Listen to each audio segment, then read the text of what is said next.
Welcome to the Royal Griot. To our loyal family, thank you for tuning in. We are here to bring you the stories that touch the heart, shake the soul, and remind us that destiny is never written in stone.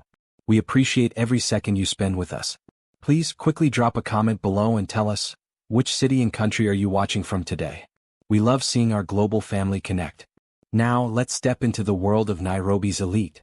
The air conditioning in the penthouse boardroom of Mwangi Towers was set to a crisp 18 degrees, but I was sweating. Below us, the chaotic, vibrant city of Nairobi sprawled out like a map of veins, matatas honking on Uhuru Highway, the heat rising from the concrete. But up here, in the silence of my empire, everything was supposed to be under control. It wasn't. Where is he? I slammed my hand on the table, making the crystal water glasses tremble. Where is the translator? My personal assistant, a young man named Ken who always looked like he was one mistake away from a heart attack, swallowed hard. Sir, he's stuck on Mombasa Road. There was an accident involving a fuel tanker. He says he won't move for another 2 hours. 2 hours? I roared, standing up and buttoning my Italian suit jacket. Monsieur Dubois is landing his private helicopter on the roof in 10 minutes. This is a merger worth 4 billion shillings, Ken. Do you expect me to sign away my fortune using Google Translate? I was Jomo Mwangi, the billionaire king of East African logistics. I had built this fortune from nothing. I had clawed my way up from the dust of the streets to the clouds of the city, and I was known for two things: my brilliant mind and my cold-hearted ruthlessness. I didn't accept excuses. Relax, darling, a voice purred from the corner. Zuri, my fiancée, was checking her makeup in her compact mirror. She was stunning, wrapped in designer silk that cost more than most families earned in a year. But lately her beauty felt like a mask. Just speak English louder, she giggled, unaware of the gravity of the situation. Or just make him sign. Who cares what the French prince says? This isn't a game, Zuri, I snapped. This is the power struggle of the decade. If I misinterpret one clause in this contract, I lose control of the shipping lanes. I lose the boardroom. Just then the double doors swung open. But it wasn't the French delegation.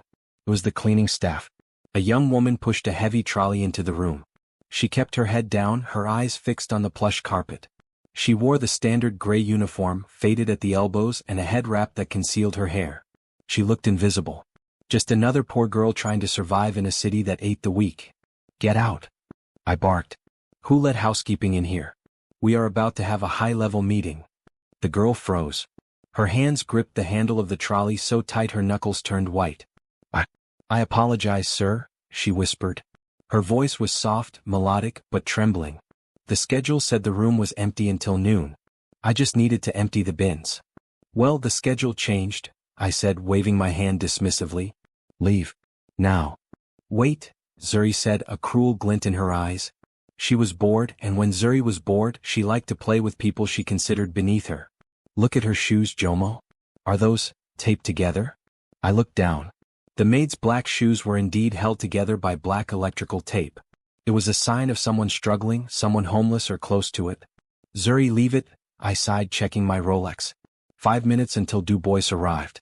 No, I want some tea, Zuri commanded, snapping her fingers at the maid. Girl, before you go, pour us tea. And don't spill it on my Gucci, or you'll be paying for it for the next 3 lifetimes. The maid nodded, keeping her head bowed. Yes, madam. She moved to the side table, her movements efficient but weary. There was a heaviness to her step, a fatigue that went beyond just hard work. As she reached for the teapot, her sleeve rode up slightly, revealing a bruise on her wrist. But she pulled the fabric down quickly. The helicopter blades began to thump against the air outside. The sound vibrated through the glass. The French delegation was here. My heart hammered against my ribs. I was a man who controlled everything, yet here I was, vulnerable because of a traffic jam. The doors opened again. This time it was Monsieur Dubois. He was a short, stout man with eyes like a hawk, followed by 2 severe-looking lawyers. Monsieur Mwangi, Dubois said, extending a hand. His accent was thick. I trust we are ready? Monsieur Dubois, I smiled, the fake smile I use for magazines. Welcome to Nairobi. We sat. The tension in the room was thick enough to cut with a knife. The maid, having poured the tea, tried to slip into the shadows near the door, waiting for a chance to leave without being seen. Dubois slapped a thick document on the table. The finalized contract, he said in broken English. We made changes. Small changes. To the liability clause. You sign, we transfer funds. My stomach dropped. Changes? What changes? I asked, trying to keep my voice steady. Du Bois waved his hand and spoke rapidly in French to his lawyer. They both laughed. It was a mocking sound. He looked at me, his eyes gleaming with a predatory light. Just technicalities? You trust me, yes? I didn't trust him. I didn't trust anyone. I picked up the document. It was entirely in French. Legal French. Dense, complicated, and impenetrable. I cannot sign this without a translation, I stated firmly. Du Bois shrugged. Then the deal is off. My plane leaves in 1 hour. You sign now or I take my money to South Africa. He was bluffing. Or was he? This deal would secure my legacy. It would turn my fortune into an empire that would last generations. But if I signed blindly, I could be signing my own death warrant. I looked around the room desperately. Ken was useless. Zuri was scrolling on her phone. My eyes landed on the maid. She was standing by the door, her body rigid. She was looking at the document on the table. Her eyes were wide, and for a split second, I saw a flash of intelligence, shock even, on her face. She shook her head slightly, almost imperceptibly. I frowned. Why was the cleaning lady shaking her head? I turned my frustration on her. I needed a target. What are you staring at? I snapped. You think you know what this says? The room went silent. Zuri looked up, amused. Du Bois looked confused. The maid shrank back. No, sir. I was just waiting to leave. You were looking at the paper? I accused, standing up and walking toward her. I grabbed the document and shoved it toward her face. The adrenaline and stress were making me cruel. You think because you scrub my floors, you can understand the complexities of my empire? I didn't mean to stare, she stammered. Translate this, simpleton, I sneered, tossing the heavy legal document onto the polished mahogany table. It slid across the surface and stopped right in front of her worn-out rubber sandals. Translate this and my salary is yours. I laughed. It was a harsh, ugly sound. Go on. Tell me what paragraph 4 says about force majeure. Zuri laughed with me. Oh, Jomo, stop it. She probably can't even read English, let alone French. Look at her. She's shaking. The maid was indeed shaking. Her hands were trembling by her sides. She looked at me and for the first time she raised her head. Her eyes were a striking deep brown, filled with a pain I couldn't understand, but also a sudden burning fire. It was the look of someone who had been pushed too far. Someone betrayed by life one too many times. She took a deep breath. She stepped forward. She picked up the document. Monsieur Du Bois has added a subsection to paragraph 4, she said. Her voice was different now. The tremble was gone. It was clear, crisp, and commanded attention. What? I whispered. She didn't look at me. She looked straight at the French billionaire. He has added a clause stating that in the event of any localized labor strikes, which are common in the logistics sector, the penalty fees will not be paid by the insurance, but will be personally liable against the CEO's private assets. Specifically, the Mwangi family estate. Silence. Absolute, dead silence. Du Bois's face went pale. His mouth opened but no sound came out. The maid continued, her finger tracing the lines of the text. Then she switched to flawless, elegant French. Monsieur Du Bois, vous pensez qu'il ne remarquerait pas? C'est du volume, Mr. Du Bois, you thought he wouldn't notice? This is theft. My jaw dropped. I stared at her. This woman, in her oversized gray uniform, with her taped shoes and rough hands, was speaking the language of diplomacy better than the ambassador himself. He is trying to bankrupt you, sir, she said, switching back to English and turning to me. If you sign this and there is one strike at the port next month, you will lose your home. You will lose everything. I turned to Du Bois. His guilt was written all over his sweating face. He grabbed his briefcase. This is a misunderstanding.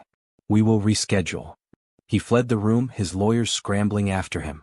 I was left standing in the silence of the boardroom, my heart pounding like a drum. I turned slowly to the maid. Who are you? I asked, my voice barely a whisper. She placed the document gently on the table. The fire in her eyes dimmed, replaced instantly by fear. She realized what she had done. She had stepped out of line. She had revealed herself. I'm just Nia, sir. The cleaner. No, I stepped closer. Cleaners do not speak fluent French and understand contract law. Who are you? I have to go, she said, panic rising in her voice. She backed away. Please, sir. I need this job. Don't fire me. Fire you? I laughed, but this time it was in disbelief. I just offered you my salary. I keep my word. I don't want your money, she cried out, backing into the tea trolley. The china rattled. I just want to be invisible.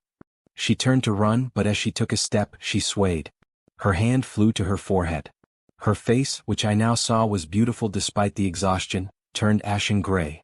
Nia? I reached out. She collapsed. I caught her just before she hit the floor. She was shockingly light, frail. As I held her, her bag fell open, spilling its contents onto the expensive carpet. It wasn't makeup or phone chargers like Zuri carried. It was a half-eaten loaf of dry bread. A crumpled eviction notice from a slum landlord in Kibra. And a white plastic stick. A pregnancy test. 2 pink lines. I froze, holding the unconscious woman in my arms. Jomo, don't touch her. She's filthy. Zuri shrieked from the table. But I wasn't listening. I was staring at the eviction notice. The name on the paper wasn't just Nia. It was Nia Kamau. The room spun. Kamau. I looked at her face again, really looked at her. The curve of her jaw. The shape of her eyes. Oh my God, I whispered, a chill running down my spine that had nothing to do with the air conditioning. I knew who she was. And if I was right, the baby she was carrying wasn't just a stranger's child. It was the key to a secret I had buried 10 years ago. Ken? I roared, lifting her into my arms. Start the car. Forget the meeting. We are going to the hospital. Now. Drive. I roared at Ken, the privacy partition of the limousine sliding shut before Zuri could even get her hand on the door handle. I saw her through the tinted glass, my fiancée standing on the pavement outside Mwangi Towers, her mouth open in a scream I couldn't hear, stomping her Gucci heel into the asphalt. She looked furious. But for the first time in 3 years, I didn't care about Zuri's temper. I only cared about the woman lying unconscious on the Italian leather seat beside me. Sir, are we going to the Nairobi hospital? Ken's voice crackled through the intercom, trembling. He was driving fast, swerving through the midday traffic of the central business district. No. It's rush hour. Go to the Aga Khan. It's closer. And call ahead, I commanded, pressing my fingers to the pulse in Nia's neck. It was fast, too fast. Like a trapped bird fluttering against a cage. Tell Dr. Bunsell that Jomo Mwangi is coming in, and I have a code red. If there isn't a team waiting at the emergency entrance in 5 minutes, I will by the hospital just to fire him. Yes, sir. I looked down at Nia. In the dim light of the limousine, stripped of the harsh fluorescent glare of the boardroom, she looked even younger. Her head wrap had come loose, revealing thick, natural hair braided tightly against her scalp, braids that were fuzzy, old, needing care. Her face was gaunt, the cheekbones sharp enough to cut. I gently touched her hand. It was rough, calloused from scrubbing floors and wringing out mops. Nia Kamau. The name echoed in my head like a judge's gavel. It can't be, I whispered to the empty air. It's impossible. 10 years ago, Mzee Kamau had been the titan of Nairobi. He was the one who had taken a chance on me, a scrawny, ambitious boy from the slums of Mathar with nothing but a business plan scrawled on a napkin. He had given me my first loan. He had invited me to his mansion in Karen, a sprawling white palace with peacocks in the garden. I remembered a little girl there. A shy teenager with big, intelligent eyes who sat in the corner reading French literature while we discussed logistics and shipping lanes.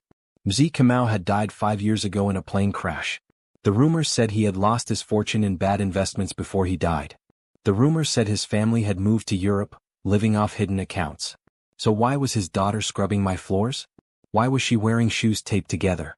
Why was she carrying an eviction notice for a tin shack in Kibra? A wave of nausea hit me.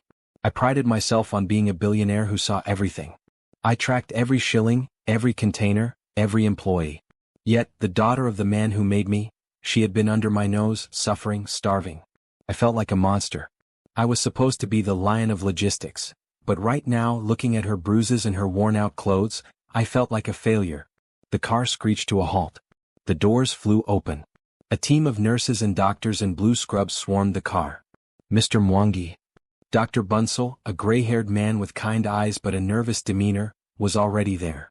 We have a stretcher. She collapsed, I said, stepping out and lifting her easily. I refused the stretcher. I carried her myself, my expensive suit staining with the dust from her uniform. She's pregnant. She's malnourished. And she's in shock. We've got her, Jomo. Put her down, Bunsell urged. I laid her on the gurney. As they rushed her through the sliding glass doors, her hands slipped from mine, It felt like a physical blow. Wait in the VIP lounge, a nurse said firmly, blocking my path. I am going with her. You are not family, she said, not caring about my money. And you are in the way. Let us save the unborn baby, Mr. Mwangi. I stopped. The words hit me hard. Unborn baby. I turned and walked to the waiting area, my legs feeling heavy. I collapsed onto a chair, putting my head in my hands. My phone buzzed. It was Zuri. Calling. I declined it.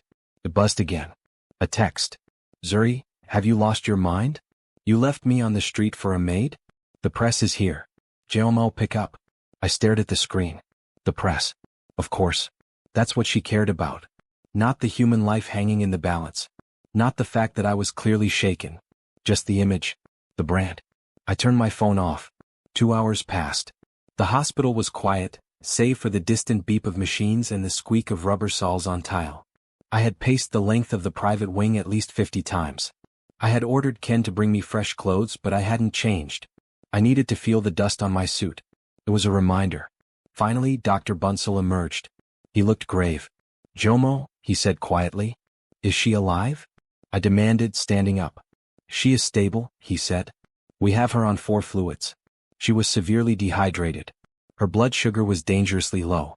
Another hour on that hot street, and her heart would have given out. I let out a breath I didn't know I was holding. And the baby? The baby is a fighter, Bunsell managed a small smile. About 4 months along. But Jomo, the mother? Nia. She shows signs of long-term neglect. Stress fractures in her feet. Anemia. She hasn't eaten a proper meal in weeks. How does a woman like this end up in your employ? I didn't know, I said, the guilt tasting like bile in my throat. I didn't know who she was. She's awake, Bunsell said. She's asking to leave. She's panicked. She thinks she's going to be arrested for the hospital bill. The bill is irrelevant. Put it on my personal tab. I want her in the presidential suite. I want the best nurses. I want a nutritionist. Jomo, Bunsell put a hand on my shoulder. She doesn't need a suite. She needs reassurance. Go talk to her. But be gentle. She is terrified. I nodded and walked toward room 304. The door was open a crack. I pushed it gently. The room was dim, lit only by the monitor screens. Nia was sitting up in the bed, looking tiny against the mountain of white pillows. She had pulled the 4-tube taut, her eyes darting around the room like a trapped animal looking for an escape route. When she saw me, she flinched, pulling the sheet up to her chin. Mr. Mwangi, she whispered. Her voice was raspy. Please? I didn't steal anything. I promise. The French man. I just wanted to help. Peace, Nia, I said, raising my hands to show I wasn't a threat. I pulled a chair close to the bed but kept a respectful distance. You are not in trouble. You saved me 4 billion shillings today. If anything, I owe you. She swallowed hard, her eyes wide. I need to go. Please. My shift ends at 5. The agency. If I'm not back to sign out, they will dock my pay. They will fire me. You are not going back to the agency, I said firmly. You don't understand. Her voice rose, cracking with desperation. I need that job. I have rent to pay. I have. She stopped, her hand going instinctively to her stomach. You have a baby to think about, I finished for her. She looked away, shame coloring her cheeks. I can work. I'm strong. I felt dizzy today. It won't happen again. Nia, I leaned forward, my voice dropping to a low, serious tone. Stop. She looked back at me. I saw the name on your eviction notice, I said. The air left the room. Her body went rigid. I saw the name, I repeated. Nia Kamau. She shut her eyes tight. It's a common name. Not for a woman who speaks fluent legal French and corrects contracts for shipping logistics, I said. Look at me. She opened her eyes. They were wet with tears. You are Mzee Kamau's daughter, I stated. It wasn't a question. She didn't deny it this time. She just crumbled. Her shoulders shook, and a sob escaped her throat, a sound of pure, unadulterated grief. He is gone, she whispered. He is gone and everything is gone. How? I asked, my voice thick with emotion. I thought you were in Paris. I thought there was a trust fund. Your father was a giant. Giants fall hard, she said bitterly, wiping her eyes with the back of her hand. After the crash, the debts came. The partners, his so-called friends, they descended like vultures. They took the house. They took the cars. They froze the accounts. My mother died of a stroke 3 months later from the stress. I was 18. I had nothing. You should have called me, I said, my heart aching. I owed your father everything. You? She looked at me with a flash of anger. I came to your office, Jomo. 6 years ago. I sat in your reception for 3 days. Your secretary told me you were too busy building your empire. She said you didn't see charity cases. The memory hit me. 6 years ago. I was ruthless then. I was expanding into China. I had given strict orders, no distractions. No meetings without a net worth of 10 million. I had turned away the daughter of my mentor because I was too busy counting my gold. I didn't know it was you, I stammered. It doesn't matter, she said, pulling the covers off her legs. She swung her feet to the floor. She was wearing a hospital gown and her legs were thin, scarred. I survived. I am surviving. And I don't need your pity now. Where are you going?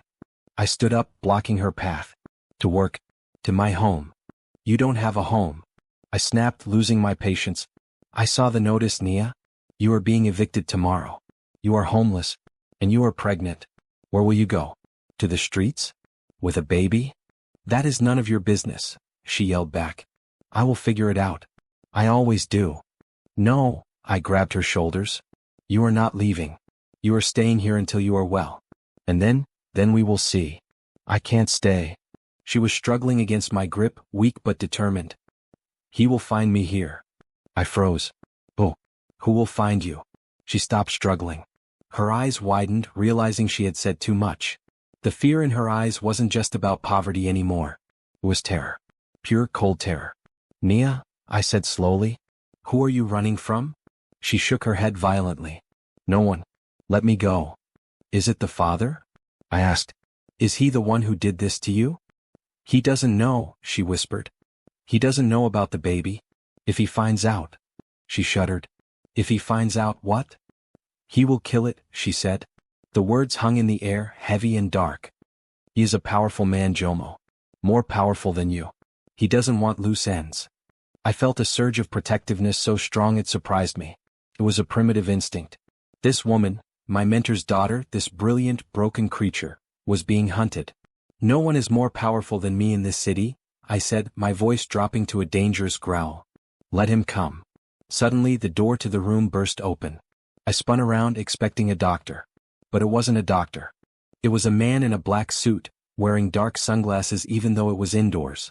He was huge with a scar running down his jaw. I recognized him immediately. He was the head of security for the syndicate, a shadowy group of investors who controlled the port's darker dealings.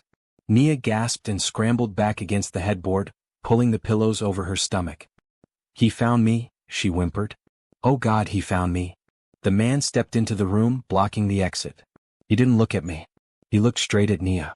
Miss Kamau, the man said, his voice like gravel. The boss sends his regards. He heard you had a little accident. He wants you to come home. I stepped between them.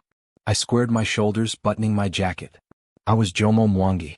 And nobody walked into my territory and threatened my guests. She isn't going anywhere, I said calmly. The man turned his sunglasses toward me. He smiled, but it wasn't friendly. Mr. Mwangi, this is a family matter. Step aside. She is my employee, I lied. And she is under my protection. If you want to touch her, you have to go through me. The man chuckled. He reached into his jacket pocket. My heart hammered. Was he reaching for a gun? Here. In the hospital? He pulled out a phone. He tapped the screen and turned it around so I could see. It was a live video feed. It showed the parking lot of the hospital. My limousine was there. And standing next to it, looking confused and angry, was Zuri. But there was a red laser dot dancing on Zuri's forehead. You have a choice, billionaire, the man said softly. You keep the girl and your fiancé has a very bad accident in the parking lot. Or, you let us take the maid and everyone goes home happy. I looked at the screen. I looked at Nia, who was shaking, tears streaming down her face, silently begging me not to let them take her. I looked at the man. Choose, he said. I stared at the screen. The red laser dot on Zuri's forehead was steady. She was pacing by the limousine, checking her nails, completely unaware that her life was being held by a thread in a sniper's hand. My heart hammered against my ribs, but my face went stone cold. This was no longer a hospital room, it was a boardroom. And in a boardroom you never let the opponent see you sweat. Tick-tock, Mr. Mwangi, the thug with the scar said, his thumb hovering over the end call button. The girl or the fiancé? I looked at Nia. She was weeping silently, her hands covering her face. She was ready to surrender. She was ready to walk into hell to save a woman who had treated her like dirt. That was the difference between them. Zuri would have thrown Nia to the wolves without blinking. Nia was willing to sacrifice herself. I made my decision. Neither, I said calmly. The thug frowned. What? I said neither. I walked closer to him, invading his personal space. I smelled stale tobacco and cheap cologne. You are syndicate, yes? Which means you care about profit. You care about the flow of goods through the port. I care about following orders, the thug growled. And the order is to take the girl. If your sniper pulls that trigger, I said, my voice low and dangerous, the Nairobi police commissioner, who is my golf partner, will lock down this entire city within 10 minutes. There will be checkpoints on every road. Your trucks won't move. Your contraband won't ship. The syndicate will lose 500 million shillings by midnight. The thug hesitated. His eyes flickered. Kill my fiancé, I continued, pressing my advantage, and I will personally burn every warehouse you own. I will spend my entire fortune hunting you down. Or. I paused, letting the silence hang heavy. You walk out of here. You tell your boss that Jomo Mwangi has taken custody of the girl for questioning regarding corporate espionage. You buy him time. You buy yourself a bonus. The thug stared at me. He was calculating. He looked at the phone, then at Nia, then at me. He knew I was the lion of logistics. He knew I didn't make idle threats. He tapped the screen. The video feed cut off. You have 24 hours, the thug spat. After that, the boss comes himself. And he doesn't negotiate. He turned and walked out, slamming the door behind him. Nia let out a ragged breath and slumped forward. I rushed to her side, grabbing her shoulders to steady her. You're safe, I whispered. He's gone. He will come back, she sobbed, her body trembling violently. You don't know him, Jomo. He is a devil. Then we will be ready, I said. But we cannot stay here. We slipped out the back exit of the hospital. I sent Ken to distract Zuri with a lie about me being in emergency surgery, telling him to drive her home and keep her there. I couldn't deal with her drama right now. I called a private taxi, a nondescript Toyota, and helped Nia inside. Where are we going? She asked, her voice small. Somewhere they won't look, I said. My private estate in Naivasha is too far. We are going to my old family home. The one I built for my mother before she passed. It was a 40-minute drive to the outskirts of the city, to a quiet, gated community that smelled of eucalyptus and rain. It wasn't a palace like my penthouse, but it was a mansion in its own right, warm, stone-walled, and secure. When we arrived, the sun was setting, painting the Nairobi sky in bruising shades of purple and orange. I led Nia into the living room. It was dusty, the furniture covered in white sheets, but it felt safe. Sit, I commanded gently. I went to the kitchen. I wasn't a cook, I had chefs for that, but I knew how to make tea. I brewed a pot of strong Kenyan chai with ginger and cardamom, the way my mother used to make it. I found a packet of biscuits in the pantry. When I returned, Nia was staring at a framed photo on the mantelpiece. It was me 10 years younger, shaking hands with her father, Mzee Kamau. He loved you like a son, she said, her voice hollow. He always said, Jomo has the hunger. He will change the world. I set the tea down. The guilt washed over me again, heavier this time. I should have saved his company, Nia. I should have been there. You couldn't have stopped it, she said, turning to face me. She looked exhausted, her gray uniform stained and wrinkled, but there was a dignity in her posture now. Lucas waited until Papa was in the ground before he struck. Lucas. I frowned. Lucas Omari? Your father's business partner? He is not just a partner, she spat the word out. He is the head of the syndicate. He was laundering money through Papa's ships without him knowing. When Papa found out, the plane crash happened. My blood ran cold. You think it wasn't an accident? I know it wasn't, she whispered. And that is why he wants me. Because I have the proof. She reached into her bodice and pulled out a small, tarnished silver locket. She clicked it open. Inside wasn't a picture, but a tiny micro SD card taped to the metal. Papa gave me this the night before he flew, she said, her hands shaking. He said, if anything happens to me, give this to Jomo. But I couldn't get to you. Lucas froze everything. He put men outside my school. He seized the house. I ran. I changed my name. I became a maid to disappear into the city. I stared at the locket. The key to the empire. The truth about my mentor's death. It had been scrubbing my floors for 6 months.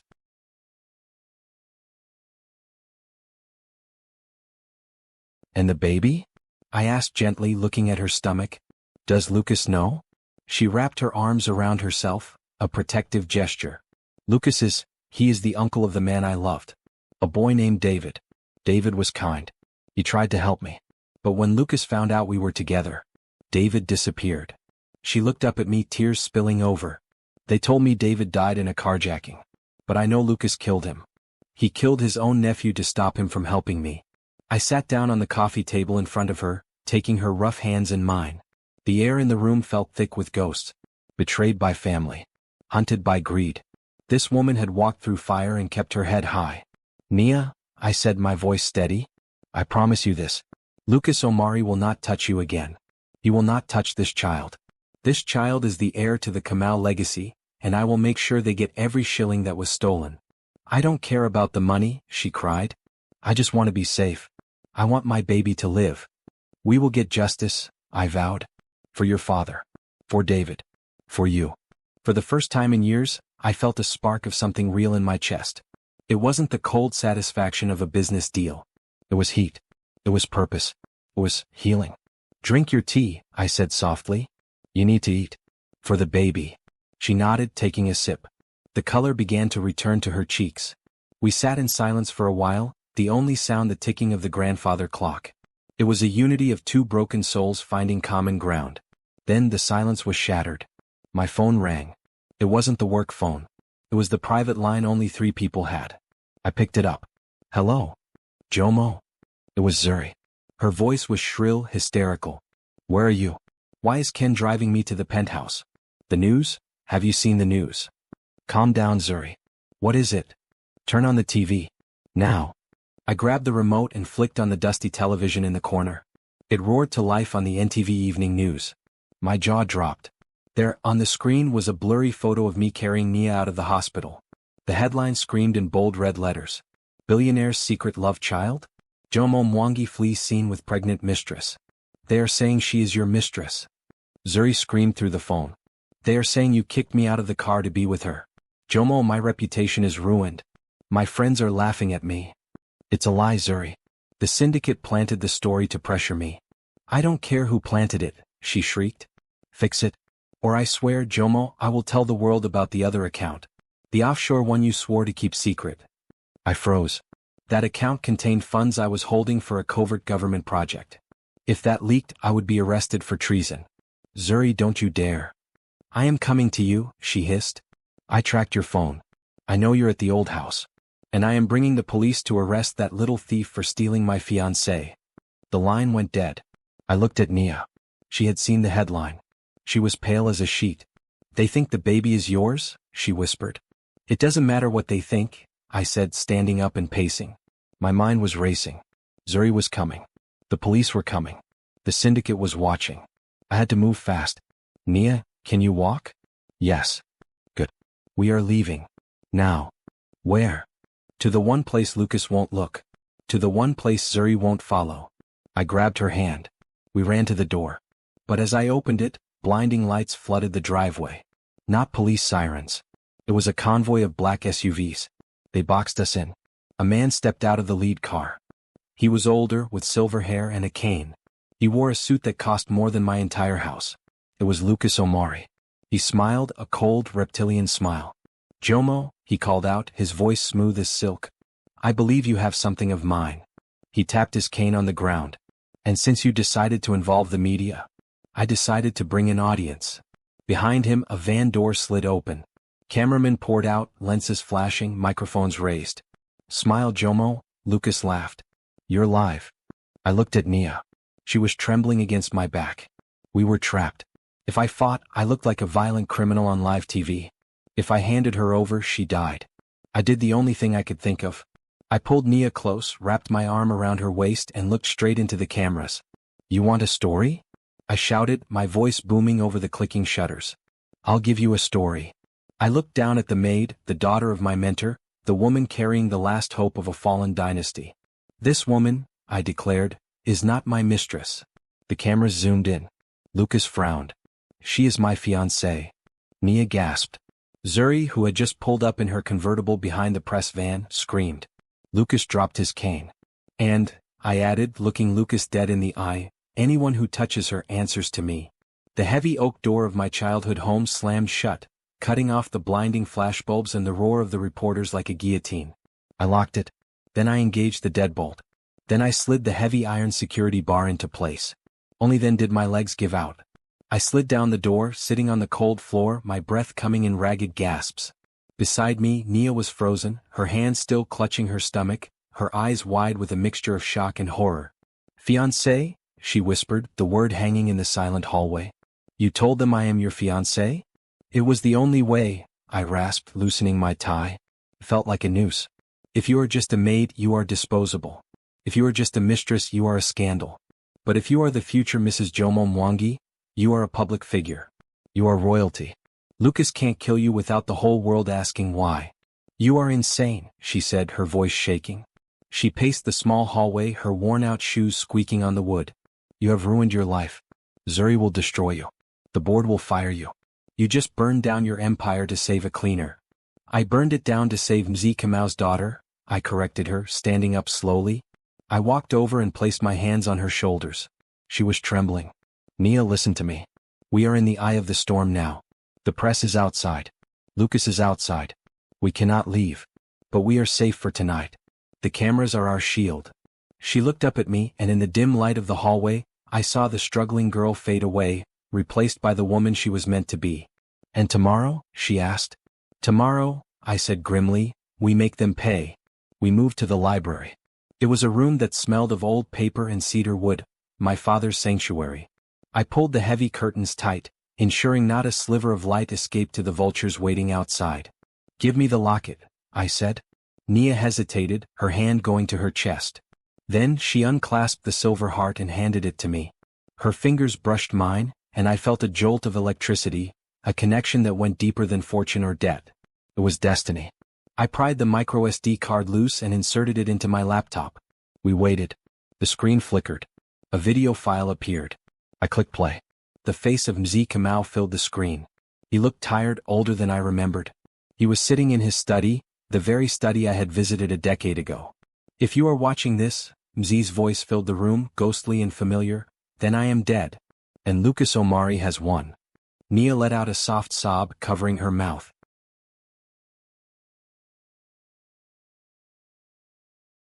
Jomo, the recording continued. He was speaking to me. I know you. You are ambitious. You are hungry. But you have a soft-hearted core beneath that expensive suit. I made a mistake, son. I let the syndicate use my ships. I thought I could control them. I was wrong. On the screen, Mzee held up a sheaf of papers. These are the manifests. Illegal arms. Ivory. Dangerous chemicals. All shipped under the Kamau Logistics banner, signed by Lucas Omari. He forged my signature. He is using the profits to buy judges, police, even ministers. He is building a kingdom of rot. He leaned into the camera. Protect my daughter, Jomo. Nia is innocent. She knows nothing. But she is the heir. If I die, everything belongs to her. Protect her, and you protect the soul of this country. The screen went black. Silence stretched between us, thick and heavy. I looked at Nia. She was weeping silently, tears tracking through the dust on her face. This wasn't just evidence of a crime, it was a love letter from the grave. It was a mandate. He knew, I whispered. He knew he was going to die. He sent me away, Nia choked out. The week before the crash. He sent me to boarding school in Uganda. He was trying to save me. And now I will finish what he started, I vowed. I looked at the laptop. This is enough to put Lucas away for life. It proves the money laundering, the forgery, the murder. It proves the power struggle was rigged from the start. But how do we use it? Nia asked, wiping her eyes. If we walk out there, Lucas's men will intercept us before we get to the police station. The police commissioner is your friend, but is he Lucas's friend too? She was right. In this city, trust was a currency more volatile than the shilling.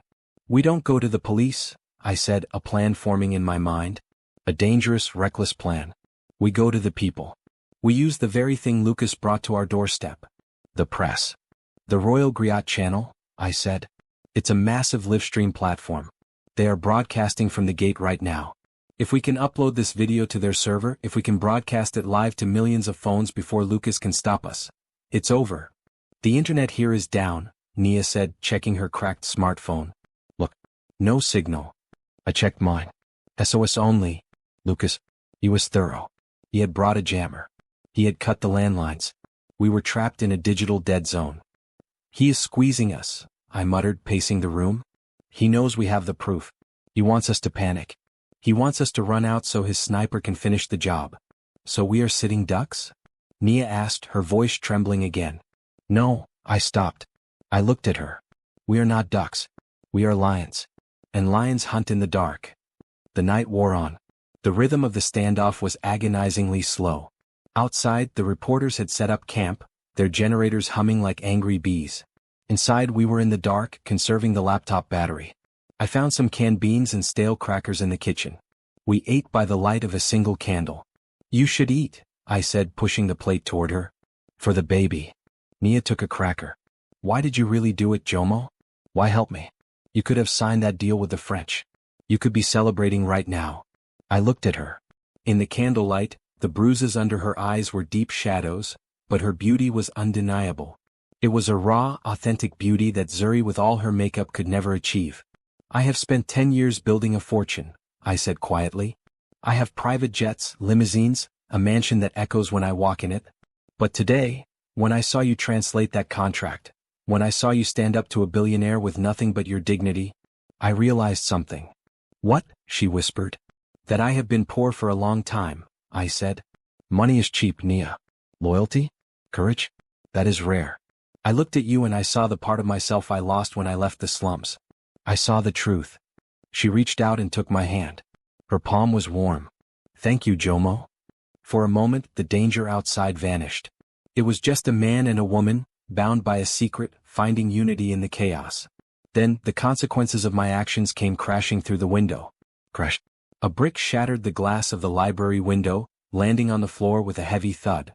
I tackled Nia, shielding her body with mine as shards of glass sprayed across the room. Stay down. I hissed. I crawled to the brick. There was a note wrapped around it. I unfolded it. The handwriting was jagged, angry. Turn on the TV. Channel 4. Zuri. I scrambled to the old television set in the corner. It was battery-operated, an emergency backup my father kept. I pulled the antenna up, praying for a signal. Static. Then a grainy picture cut through. It was a press conference. But it wasn't outside my gate. It was in a studio. Sitting at a long table was Lucas Omari. And next to him, wearing a black dress and wiping away fake tears with a lace handkerchief, was Zuri. I turned the volume up. It breaks my heart, Zuri was sobbing into the microphone. Jomo has been under so much stress. He isn't himself. He has been brainwashed by this woman. The camera zoomed in on Zuri. She looked directly at the lens. This Maid, she spat the word like poison. She is a criminal. A con artist. She worked for my family for months, stealing jewelry, stealing cash. And the baby? It isn't Jomo's. My blood turned to ice. The baby belongs to a drug dealer named David, who died in a shootout with police. Zuri lied, her voice shaking with practiced emotion. She is trying to pin this pregnancy on Jomo to extort him. She is holding him hostage in that house. She is dangerous. Lucas leaned into his microphone. He looked grave, the concerned elder statesman. We have received reports that Mr. Mwangi is being drugged. That is why he made that erratic statement earlier. We are working with the police to rescue him from this mentally unstable woman. I stared at the screen. It was a masterstroke. They had flipped the script. I wasn't the protector anymore. I was the victim. And Nia? Nia wasn't the royal fiancée. She was the villain. The gold digger. The criminal.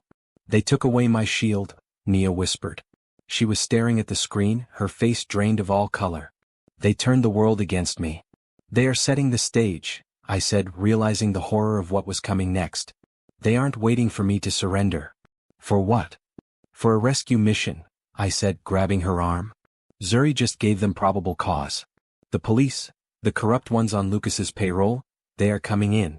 As if on cue, the sound of sirens wailed in the distance. Not one or two. A dozen. Open up. Police. A voice boomed over a megaphone outside. We have a warrant for the arrest of Nia Kamau for kidnapping and extortion. Come out with your hands up. They are going to kill me, Nia panicked, backing away. If they take me into custody, I will never make it to a cell. Lucas will make me disappear. We need to run, I said. There is nowhere to run. The house is surrounded. Not everywhere, I said, my eyes darting to the old rug in the center of the library. I ran to it and threw it aside. Underneath was a trapdoor. My father built this during the '82 coup, I said, heaving the heavy wooden door open. A rush of cold, damp air hit us. It's a tunnel. It leads to the storm drains, which empty out into the river valley a mile away. A mile? Nia looked at her stomach. Jomo, I can't run a mile. You don't have to run, I said, hearing the front door splinter as a battering ram hit it. Boom. I will carry you. Jomo, wait. Nia grabbed my arm. The laptop. The evidence. I looked at the desk. The laptop was there. But the battering ram hit again. Boom. The wood groaned. We can't carry it, I said. It's too bulky. We'll be too slow. The card? She lunged for the computer. There's no time. I grabbed her waist and pulled her toward the hole. No. She screamed, fighting me. It's the only way to save my father's name. The front door gave way with a deafening crash. Heavy boots thundered into the hallway. Clear the rooms. Find the girl. Shoot on sight if she resists. A voice barked. It wasn't a police officer. It was the scarred thug from the hospital. I looked at the laptop. I looked at the dark tunnel. I looked at Nia. I made a split-second choice. I snatched the silver locket from the desk, empty now, and shoved Nia into the hole. Go. I yelled. Start crawling. Jomo, the card. I have it. I lied. I didn't have it. The SD card was still in the laptop slot. I jumped into the darkness after her and pulled the trapdoor shut above us just as the library door burst open. I heard boots stomping on the floorboards above our heads. I heard the crash of the laptop being smashed to the floor. My heart stopped. The evidence. The proof of murder. The key to the empire. It was gone. Destroyed by a policeman's boot. We were in the dark, in the mud, with nothing but the clothes on our backs. The miracle hadn't happened. Did you get it? Nia whispered in the pitch black, grabbing my hand. Jomo, tell me you got the card. I squeezed her hand tight. I couldn't tell her the truth. Not yet. Not while we were underground and fighting for air. Keep moving, I said, my voice breaking. Just keep moving. The air in the storm drain smelled of rot and old rain. We crawled through the muck on our hands and knees, the darkness pressing against us like a physical weight. Every scuffle of my shoes echoed, sounding like a gunshot in the confined space. Jomo, Nia gasped, her voice bouncing off the concrete walls. I need to stop. My stomach. I froze. The tunnel was damp and freezing. This was no place for a pregnant woman. I reached back, finding her hand in the pitch black. It was ice cold. We are almost there, I lied. I had no idea how far the exit was. Just a little further, Nia. Think of the baby. Think of David. The card, she whispered, squeezing my hand with desperate strength. As long as we have the card, this is worth it. We can prove everything. Tell me again that you have it. My heart hammered against my ribs, harder than it had when the battering ram hit the door. The lie tasted like ash in my mouth. I couldn't keep it up. Not here. Not in the dark with the woman who had trusted me with her life. Nia, I said, my voice cracking. We have to keep moving. Jomo? Her voice trembled. Where is the card? Silence stretched between us, louder than the dripping water. I didn't get it, I whispered. The confession felt like a physical blow. The police, they were too fast. I had to choose between the evidence and you. I chose you. I waited for the scream. I waited for her to pull her hand away, to curse me, to tell me I had failed her just like everyone else. Instead, I heard a ragged breath. Then a rustle of fabric. You chose me? She asked softly. I couldn't let them take you.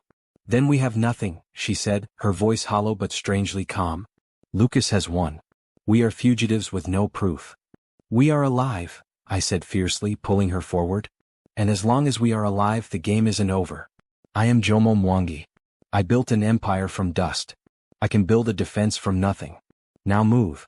We crawled for what felt like hours. Finally, the darkness turned to gray. Then a slice of blinding white light. The river exit. We tumbled out of the concrete pipe and onto the muddy banks of the Nairobi River. The sun was just rising, painting the sky in soft pinks and golds, a cruel contrast to the filth covering our bodies. My Italian suit was ruined. Nia's gray uniform was torn. We looked like beggars. We made it, I panted, helping Nia to her feet. She winced, clutching her lower back, but she stood. The highway is up that ridge. We can flag down a truck. We can get to the commissioner. Jomo, Nia said, grabbing my arm. Her eyes were wide, fixed on the top of the ridge. I looked up. My stomach dropped. Lined up along the dirt road, silhouetted against the rising sun, were 3 black SUVs. And standing in front of them, leaning on his cane, was Lucas Omari. Beside him, shivering in her cocktail dress and hugging her arms, was Zuri. They hadn't chased us underground. They knew where the tunnel came out. Did you really think, Lucas called down, his voice carrying easily over the sound of the rushing water, that I didn't know about the escape tunnel? I was your father's partner, Nia. I helped him build that house. We were trapped. Behind us, the rushing river. In front of us, the devil. It's over, Nia whispered, tears cutting tracks through the mud on her face. Lucas scrambled down the bank with surprising agility for an old man, followed by 2 of his thugs, and Zuri, who looked disgusted by the mud ruining her heels. Look at you, Zuri sneered as she got closer, curling her lip at me. The lion of logistics. You look like a sewer rat, Jomo. I told you. You should have stuck with your own kind. My own kind. I stood up straight, wiping the mud from my face. Even in rags, I stood taller than them. My kind are people who have loyalty, Zuri. You wouldn't understand that word if I bought you a dictionary. Enough, Lucas barked. He held out his hand. The SD card. Give it to me, and perhaps I will let you live in a cell instead of the bottom of this river. I looked at him. I looked at Nia. I don't have it, I said. Lucas laughed. A cold, dry sound. Do not insult my intelligence. Check him. The thugs moved forward. They patted me down roughly. They emptied my pockets, my wallet, my keys, my phone. They checked Nia.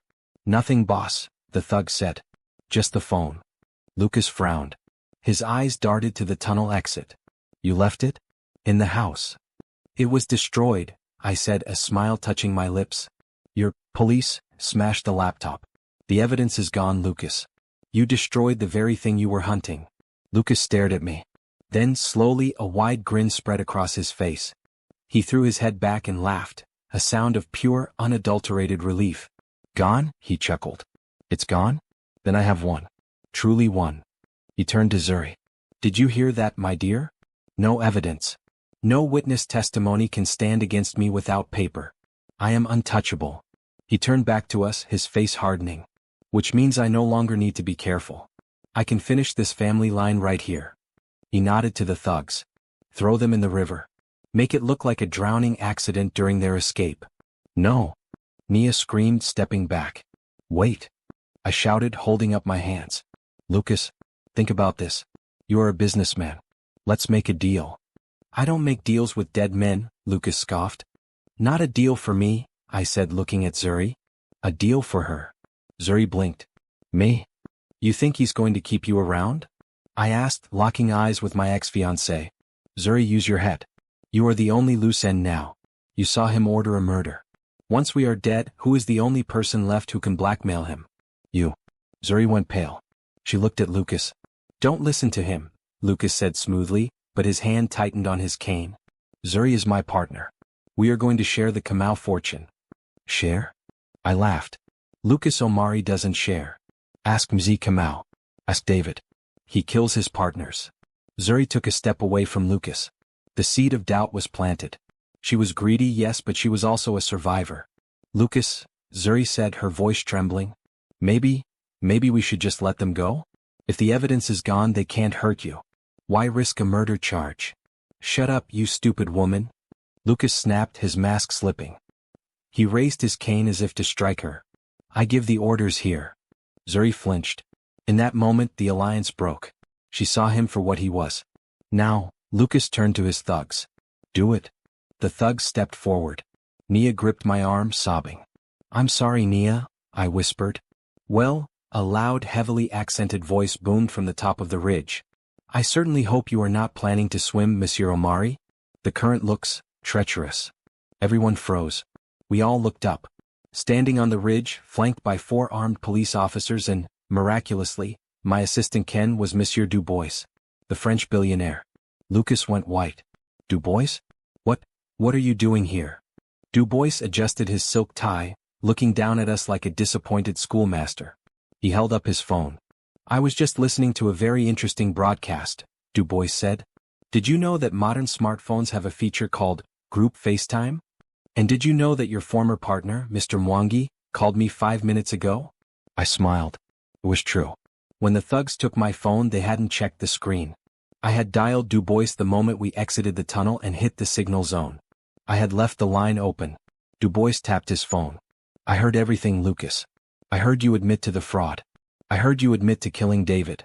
And I heard you order the execution of this man and woman. It's a misunderstanding. Lucas stammered, backing away. It was a rehearsal. A play. And, Du Bois continued, ignoring him, I have the commissioner of police on the other line. He is very interested in why his officers were used to raid a private home. The 4 officers on the ridge raised their rifles. Lucas Omari. Hands on your head. Get down on your knees. Now. Lucas dropped his cane. He looked at the river, then at the police. He realized it was over. The billionaire tyrant crumbled into a heap of old bones and expensive cloth in the mud. Zuri let out a screech and tried to run up the bank. I was a hostage. He forced me. Jomo, tell them. I love you. I watched her scramble in the dirt, her dignity gone. Ken, I called out. Yes, boss? Ken shouted down, grinning ear to ear.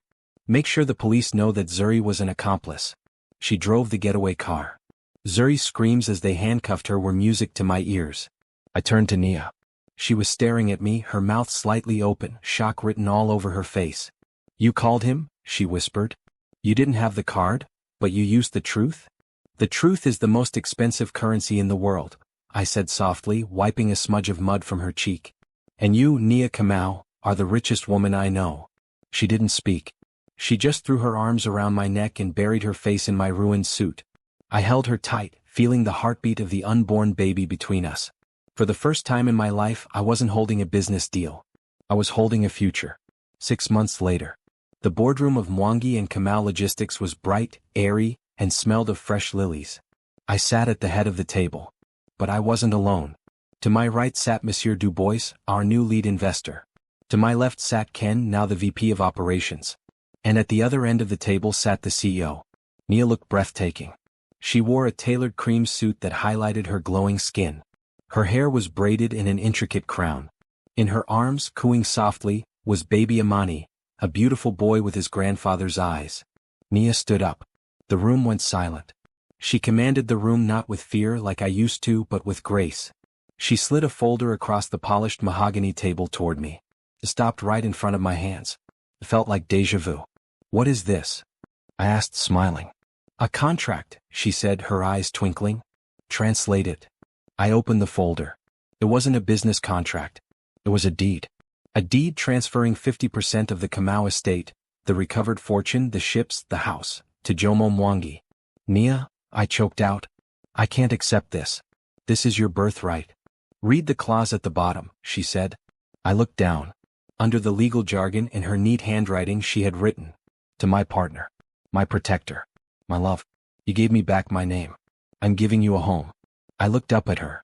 The struggling maid with the taped shoes was gone. The power struggle was over. You said once, Nia said, her voice soft but strong, that if I translated the contract, your salary was mine. She walked over to me carrying our son. She placed a hand on my shoulder.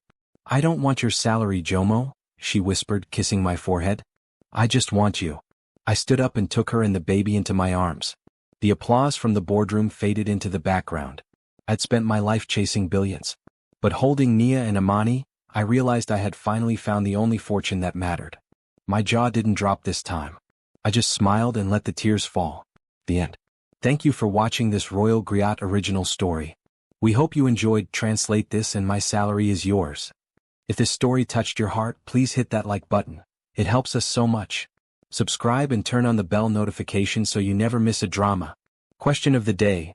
Do you think Zuri deserves a second chance, or did she get exactly what she deserved? Let us know in the comments below. See you in the next story.